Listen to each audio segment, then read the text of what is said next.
छुके त गलिया के अलैती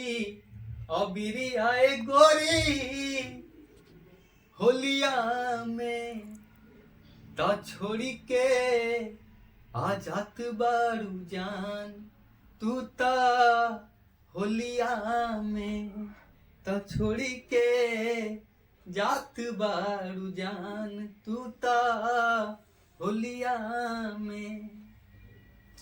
जाते जाते घुंघटा से मुस्कुरा दे तू जवन असरबा ई हमरो तू पूरा दे तू कैसे बुलाई तो के अनैखे आवाज हमारा बोलिया में ता छोड़ी के जात बारू जान तू ता होलिया में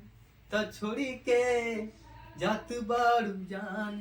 तू ता होलिया में।